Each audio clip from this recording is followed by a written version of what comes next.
As I've listened to states and communities struggle with mental illness issues that have arisen as a result of the virus, I wanted to ensure that governors yesterday heard these concerns from a medical perspective. As my physician colleagues on the task force have been careful to rightly note, their perspective and advice centers on one aspect of the pandemic, virus containment. However, even medically, it is not the sole perspective. I felt that it was important to offer the governors a different, albeit equally important, medical perspective. As such, I made the following remarks. It is my privilege to serve as the Assistant Secretary for Mental Health and Substance Use, but today I really speak to you more as a psychiatrist who also happens to hold a PhD in infectious disease epidemiology. Never did I imagine the nation would be experiencing the coinciding of mental health issues and infectious disease that my training addressed. The research literature is clear on the effects of quarantine and stay-at-home practices on mental health. We know that the longer the duration of these orders, the greater the intensity of the mental health problems experienced. We also know that these symptoms persist for years to come, even once quarantine is lifted. The data tell us that when the lives of adults, children, and families are drastically changed for extended lengths of time, for many, anxiety, depression, and stress disorders will become manifest and will persist. These are real health conditions with potentially long-lasting consequences that must be taken seriously. To put all of this in perspective, I believe it is important to point out that pre-pandemic, we lose 120,000 lives a year to drug overdose and suicide. How many more lives are we willing to sacrifice in the name of containing the virus?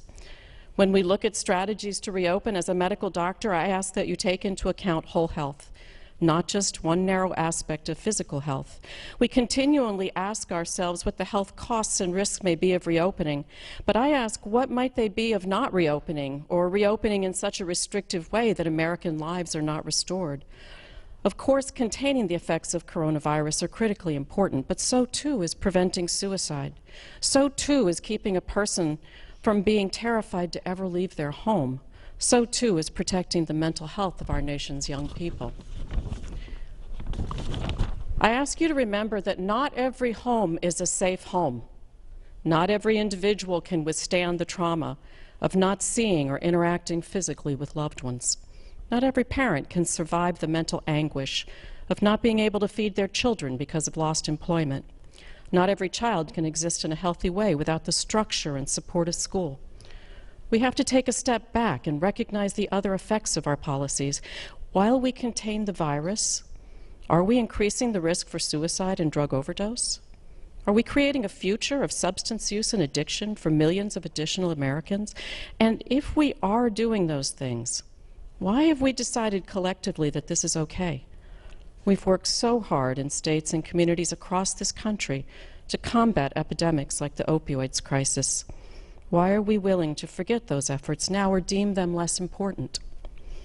As a psychiatrist, I would argue that a life lost to suicide is just as important as a life lost to coronavirus. A family who loses someone to drug overdose experiences the same grief as a family who loses a loved one to coronavirus.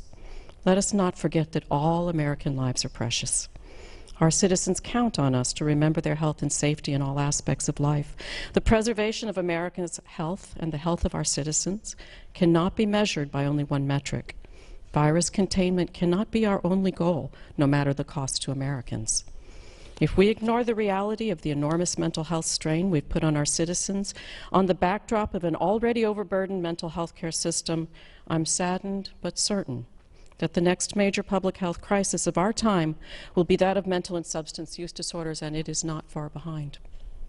I urge you to factor this reality into your planning, and I thank you for the work you've done thus far on behalf of the millions of Americans with mental and substance use disorders.